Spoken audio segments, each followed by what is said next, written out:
Do you remember Divergent? Like, really remember it? Do you remember how Triss and her family pray at mealtimes, or how two of the main antagonists disappear from the story right before the final act and are never seen again?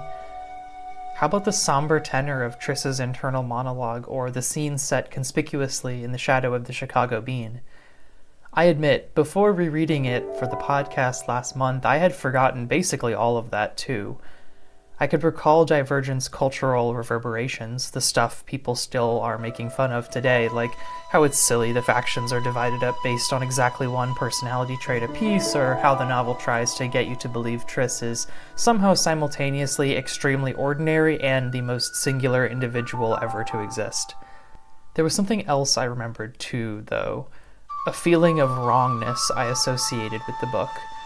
Then and now, reading Divergent is uncanny, like looking into a mirror and seeing a face I only almost recognize. It would have been impossible for me to articulate this at 14 years old, and even now, I'm struggling with it. The essential issue, though, I think, is this. Triss, our protagonist, does not have a character arc.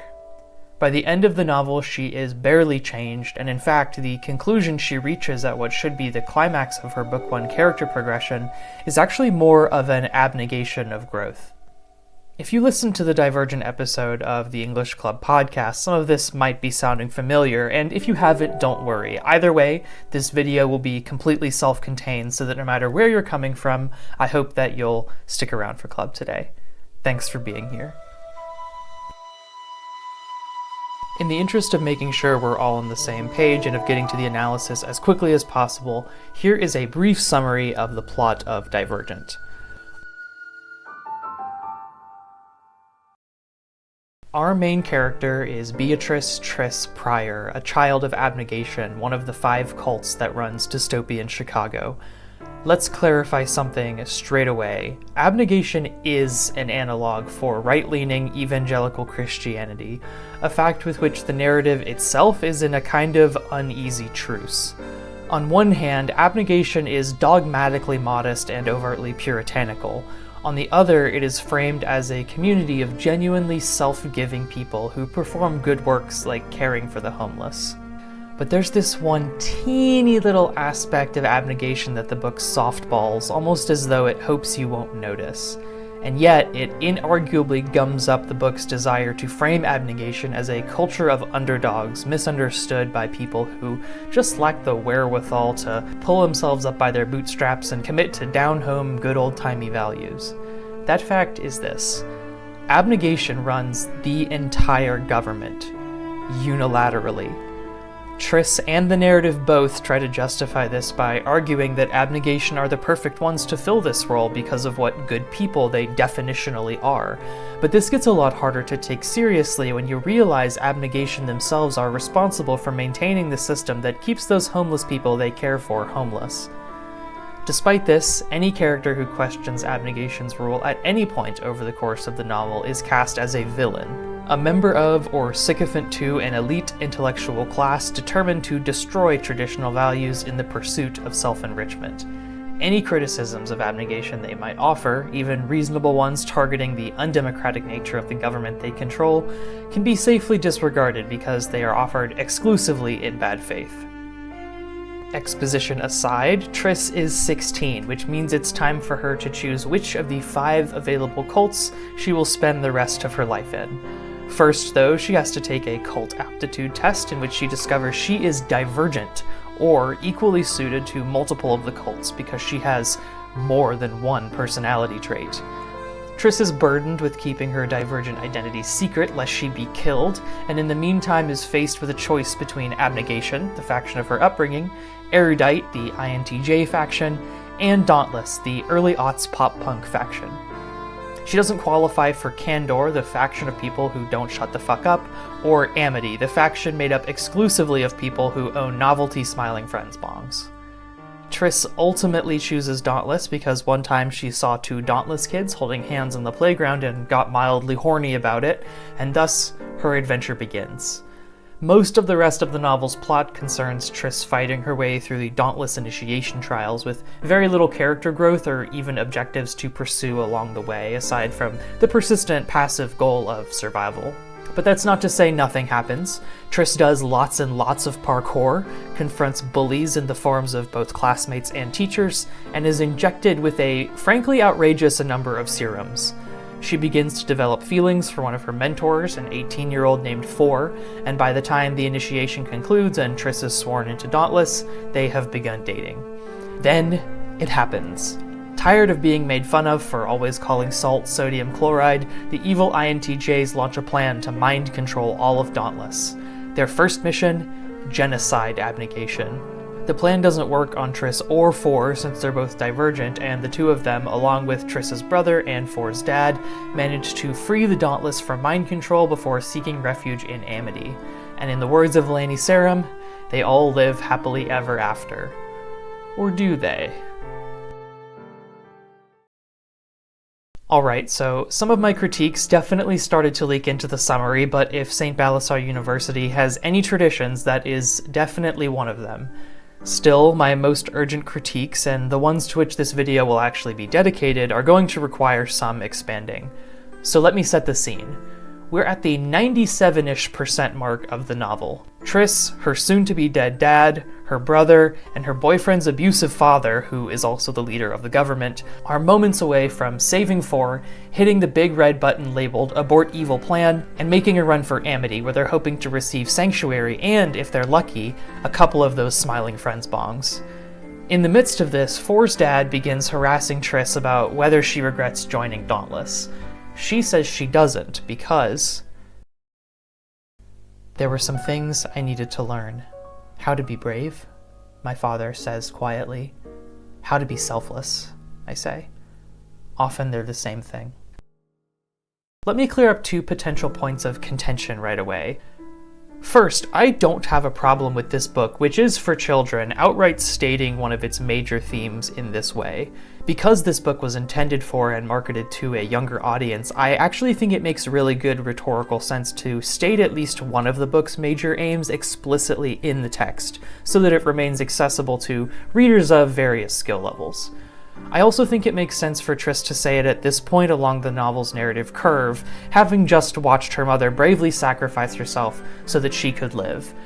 The second thing, and it's related to the first, is that I don't think Triss is speaking specifically about what she has just witnessed here.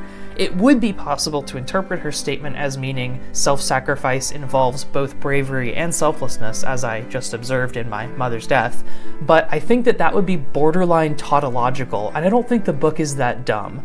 I read Triss's statement here as a gesture towards a much larger, borderline attempted universal theme, and I think that is the issue. My critique is very much with that theme itself, in that it serves to resolve some lingering cognitive dissonance within Triss, rather than reflect a moment of genuine character growth.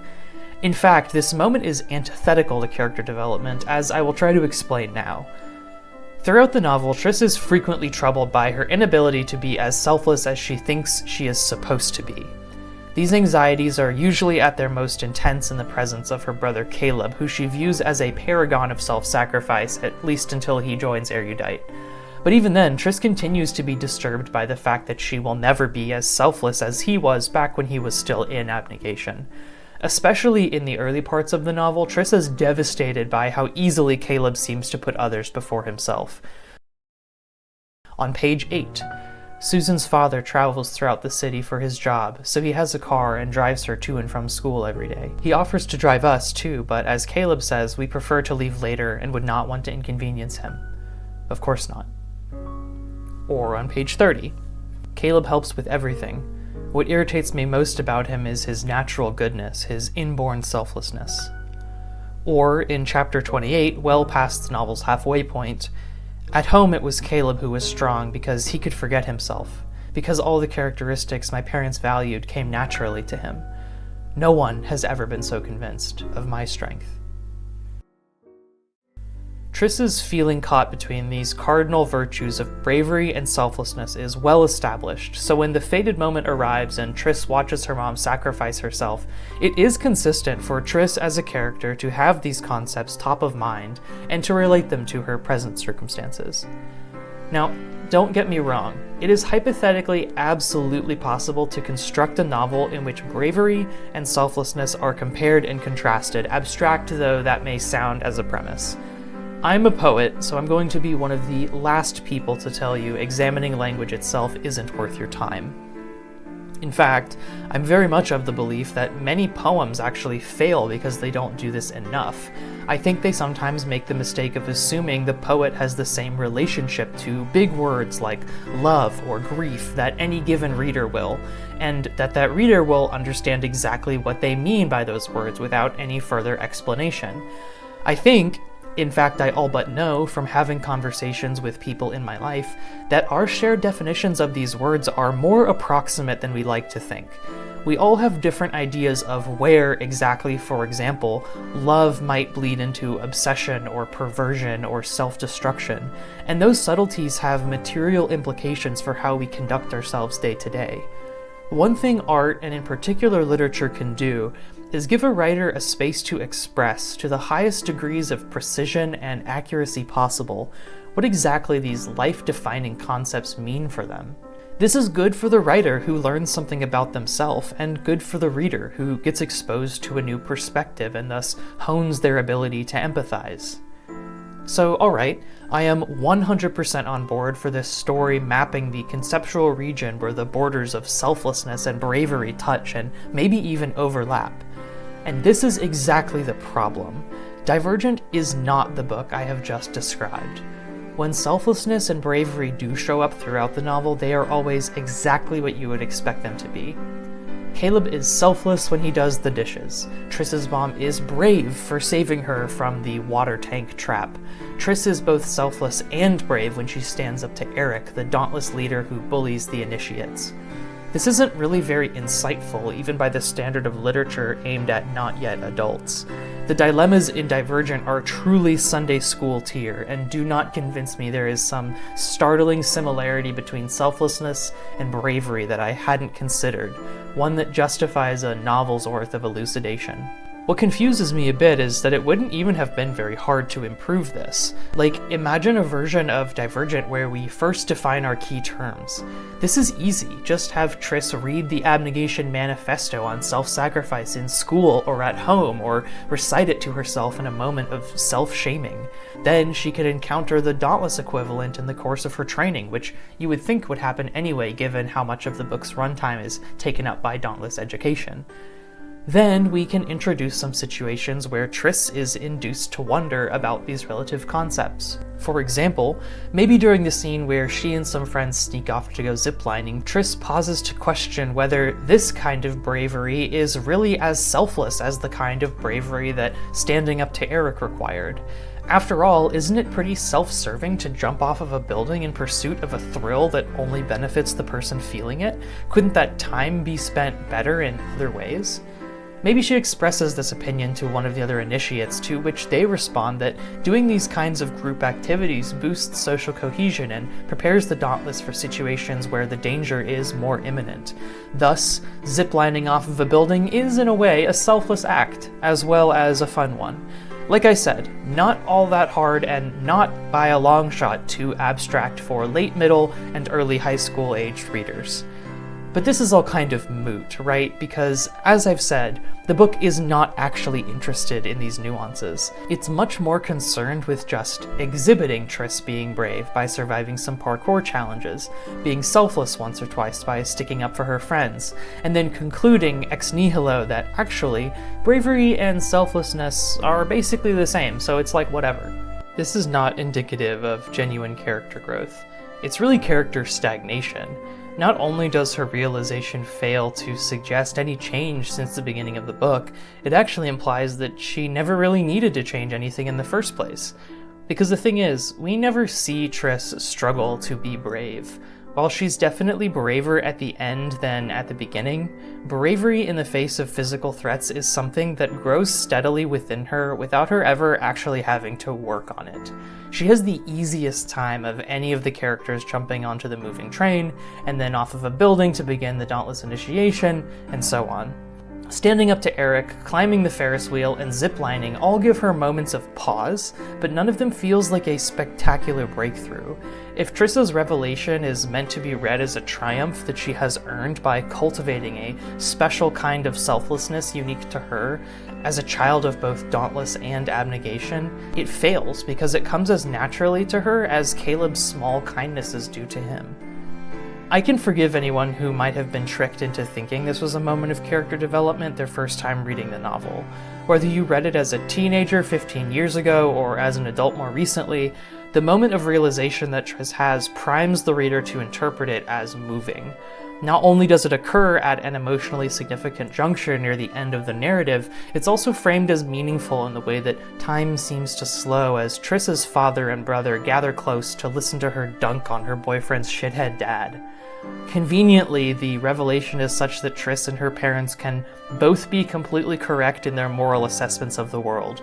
No need for any of the involved parties to reconsider their values, or for Triss, the protagonist of a novel for middle schoolers, to model the experience of coming into one's own identity and learning that, just as she is doing now, her parents once matured into adulthood and were forced to make tough decisions about what they believe, and may even have made some mistakes. That would probably be stupid and pointless or something. So we've talked a little bit about what a version of Divergent that actually puts the values of selflessness and bravery into conversation with one another might look like, why that would be valuable, and how what the book actually does is weirdly evade change in favor of allowing Triss and those close to her to be correct so that nobody has to be uncomfortable. While I do think examining language in the abstract is valuable, I actually have issues with the two concepts this book hypothetically chooses to set against one another.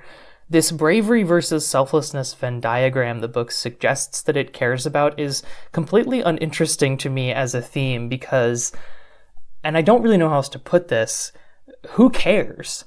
Unless I am operating under the same assumption that Triss implicitly is, that total selflessness is a worthy standard to which to hold one's own behavior, this theme is just not going to resonate with me. I don't care that selflessness is or isn't the same as bravery because the novel has not done the work of telling me why I should, of why the indistinct boundary between these two cardinal virtues applies to the real world in which I actually live. Especially in the novel's opening chapters, Triss's fixation on selflessness reads as almost pathological, and yet rather than question why she feels this way or whether selflessness is indeed a worthy standard of behavior in all cases, the novel takes it for granted that the reader will just be on board with this mindset. To me, the really interesting story Divergent could be telling here is not in the relationship between bravery and selflessness, but rather in examining why Triss feels she must uphold the cardinal virtue of selflessness in the first place. After all, she left Abnegation to escape that culture, so why, at the pinnacle of the novel's emotional arc, is she still defining her dauntless identity in terms of Abnegation's priorities? If she's going to do that, why doesn't the novel find that fact itself remarkable and frankly tragic? I think I know why, actually, though. Triss doesn't want these words to mean the same thing because she genuinely thinks that they do. She needs them to mean the same thing in order to be able to hold onto a pre-existing structure of beliefs that it would be painful, even heretical, to abandon. Ladies and gentlethems, she is coping. Triss Pryor is fucking coping. And at the end of the day, Triss didn't join Dauntless in pursuit of something. She ran from Abnegation in an attempt to flee cognitive dissonance she didn't know how to resolve. And what she found in Dauntless was not a new, healthier schema with which to understand the world, but rather a means by which to convince herself she's actually always everything Abnegation needed her to be. In my experience, the kind of thinking Triss exhibits at the emotional pinnacle of this novel, this trying to fit new information into an existing mental framework rather than allowing new information to alter said framework, is not the kind of thinking one does when they are after the actual truth of a thing. It is the kind of thinking one does when one wants to feel soothed. I think somewhere deep in an unwritten part of this novel, Triss realized she was standing on the rooftop of an ideological skyscraper. And when it mattered most, she was just too scared to jump. Like Triss, I was raised in abnegation, and I mean that almost literally. My childhood home was suburban, tidy. We prayed at mealtimes, at bedtimes, at family gatherings. We tithed well over the required 10%, and our church participated in a number of aid programs for those experiencing homelessness. Selflessness was an important term in my childhood, but it wasn't just a word. And while I today have come to disagree with some of the ways we enacted that selflessness, so-called mission trips come to mind, I understand its intent. Like Triss, as I reached a certain age, I began noticing some people found it much easier to commit themselves fully to the churchy lifestyle than I did. That made me feel a certain amount of insecurity in my identity as a Christian. And so although selflessness as such is not the concept that eventually caused me to leave the church, I can say truthfully that I have stood in Triss's shoes. In order for this section to work, I'm going to have to talk in some detail about a few of the religious beliefs that characterized my childhood.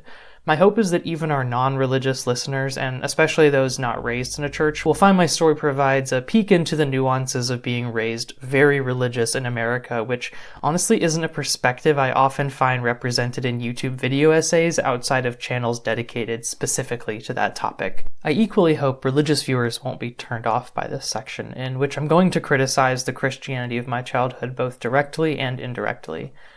As I said in the Divergent podcast episode, my goal with these criticisms is not to don the fedora and cut down some imagined monolithic Christianity with my replica katana. My qualms here are with a specific set of beliefs held not just by a particular denomination of American Protestant Christianity, but in specific by a particular church. I was raised Presbyterian on the outskirts of one of the largest cities in the southeastern United States. That led to a blended religious culture that might not be what you first think of when I say conservative Southern evangelical Christianity. Doctrinally, Presbyterianism shares much with its Catholic ancestry, emphasizing liturgy and the procedure of worship. Politically, my church was predominantly conservative, but being in a city meant there was just enough liberal influence to dampen some of Presbyterianism's most regressive impulses. For example, the culture was progressive enough that there was actual pushback when conversation turned to the topic of excluding queer people from positions of church leadership. Not that my church had any openly queer people to exclude. In the summer, we had stereotypical after-church bake sales and potlucks, but we also had a wood-paneled library filled with various translations of the Bible, interpretive texts by Christian scholars, church records, and if I remember correctly, even some secular movies and novels. Having been spawned from the Reformation, Presbyterianism definitely lends itself to interrogating church doctrine, or at least it tolerates Christian thinkers offering new interpretations of the canonical books, so long as the conclusion one draws never actually questions the veracity of any of the texts themselves. These implicitly understood rules of theological engagement even permitted some genuinely interesting conversations in my church. For example, I mentioned on a previous episode of the podcast that my youth group once held a discussion about henotheism in the Bible. Henotheism being the belief that although there may be many gods, only one of them ought to be worshipped. We concluded the Bible does support a henotheistic worldview, given characters in both the Old and New Testaments frequently talk about other gods as though they exist, from God himself insisting the Israelites have no other gods before him, to Paul warning the Greeks against the worship of their lesser, supposedly demonic entities. Something that probably won't surprise you about my Southern church, though, was its emphasis on the concept of fear in the Bible. On Sundays, we would often hear verses like Ecclesiastes 12:13, "Fear God and keep his commandments," or Matthew 10:28, fear him who can destroy both soul and body in hell, or Psalm 25:14, the friendship of the Lord is for those who fear him. While my church may have been quite stereotypically Southern in its fixation on these Bible verses, its more liberal streak again showed itself in our interpretations of what that word, fear, was taken to actually mean. See, my church taught that fear in the context of these quotes didn't mean fear like what you're thinking right now, but actually something more akin to respect, in the same way one might practice respect for a noble but nonetheless deadly predator like a lion. I'm honestly not quite sure how to put this next part, so pardon me if it sounds uncharacteristically unreasoned, but I just didn't buy it. I didn't then, and I don't now. I remember the first time I heard a sermon on how fear really means respect and feeling unmoved, but not just that. Its argument struck me as plainly incorrect. Like, I could believe that maybe the Bible's original authors or its translators meant fear in the sense of awe or respect or reverence, but it remained conspicuous to me that at the end of the day, they didn't write any of those words. They had made the conscious choice to write fear. And what was more, fear felt like an extremely appropriate descriptor for me. Our God was a scary one. The God that we worshipped was one who hardened Pharaoh's heart in order to justify his eventual killing of the defiant Egyptians. One who ordered the women and children of Jericho slaughtered in order to demonstrate the superiority of his people, and one who ordered Abraham to sacrifice his son just to see if he would. I was afraid of this God, and I was justified in that fear, I think. And so it was not so easy for me to quit reading fear as fear and start mentally and emotionally replacing it with respect. I wouldn't have been able to tell you this at the time, but this process of being taught to redefine words alienated me temporarily from language itself. Fear of God was not just some idea that I could redefine, it was a daily lived experience, and so to be told the words with which I defined my experiences were incorrect, and incorrect in a way that meant I was fundamentally misunderstanding the most important doctrines governing my life, corroded my trust in my own perceptions of and ability to exist in the world.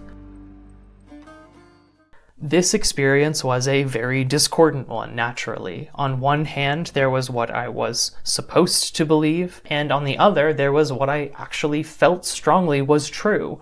And like Triss, I was unable to bear this cognitive dissonance indefinitely. But this is where our stories diverge pretty significantly. For reasons I still don't fully understand, I stepped outside conversations about the definitions themselves and began asking why words needed to be massaged beyond the point of reasonable interpretation in order to keep my worldview internally consistent. I have known religious people in my real life who have faced similar dilemmas and found ways of interpreting the Bible they find both convincing and internally consistent. I say this because I want to recognize and acknowledge those people and their experiences, while also staying true to myself by saying that I have not been personally convinced by those interpretations, which is why I eventually chose to leave the faith and stay gone. In any case, Triss seems caught up in the middle of trying to retain abnegation beliefs that comfort her with their familiarity, even as she wants to grant herself the clout of having grown beyond them into the dauntless values that she took on an active role in adopting. And I think it's actually that subtle difference between our stories that makes her so uncanny to me, almost in the way a really good found footage horror movie like Mungo or Horror in the High Desert is uncanny. In those kinds of movies, we watch ordinary people suffer at the hands of forces they can't see or maybe even name. It's easy to project onto those victims and to think, that could be me, hence the horror. Triss also is fundamentally ordinary. When I read Divergent and see Triss struggling to square this selflessness she thinks that she is supposed to believe in with the bravery she actually seems to think is important, I think, that could be me. I don't know why I was able to ask those more meta-level questions which never seemed to occur to Triss at all. I didn't reason my way to those thoughts with some startling act of erudition. They came to me as suddenly as angels. These thoughts that ultimately redirected the course of my life happened to me for reasons I don't understand. And because of that, it seems as though they could just as easily have not happened and left me trapped in Dauntless with an abnegation mindset. A part of me can't help but wonder what Veronica Roth was going through spiritually at the time Divergent was written. Maybe somewhere behind the pop cultural flashbang of this novel with its BuzzFeed personality quiz-esque world building, its occasionally snarky sense of humor, its half-assed inclusion of an elimination game, Roth was trying to avoid asking questions that might have required her to rebuild her understanding of the world from language up. I hope that wherever she is now, she didn't allow other people's priorities to dictate her relationship to language or her own values because, unfortunately, the consequences of these language games can be more severe than one bad YA trilogy or one NB's personal religious crisis. The thing is, there were other words that my church liked to tinker about with the definitions of, some of which had more material, culturally significant implications than fear. And one such word was homophobia. I'm getting kind of sick of talking definitions, so I'll make this part quick.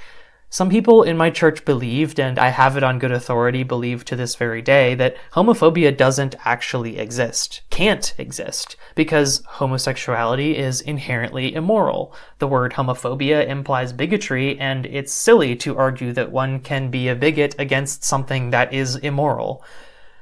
Certain that queerness is aberrant and yet unable to actually argue their case, certain Christians, including some that I have known, will exempt themselves from bigotry using language, using definitions. And although my strongest data point for this conclusion is admittedly my own anecdotal experience, I suspect the groundwork for this kind of thinking is laid when young believers are taught to rework the definitions of words like fear. If they prove resistant to the cognitive dissonance of that task, they might then be well prepared to handle more socially significant concepts like homophobia when they're older. Many of the conclusions I'm relaying here began to form in high school when I would have been about the same age as Triss. At that juncture, I had two options. I could redefine all kinds of words according to the terms offered to me by church authorities, implicitly conceding language to a system of belief more invested in maintaining its own integrity than in accurately assessing reality. Or I could accept that I already no longer believed in the system itself and commit myself to the horrifying, perhaps even daunting, work of having to reconstruct my entire worldview. Again, unlike Triss, for me there was no capital M moment where I made this decision. I never cut my palm on a blade in front of the entire city of Chicago, allowing my vital essences to seep onto a pile of Home Depot charcoal. I made my decision over the course of weeks and months and years, and to this day, I am still making it.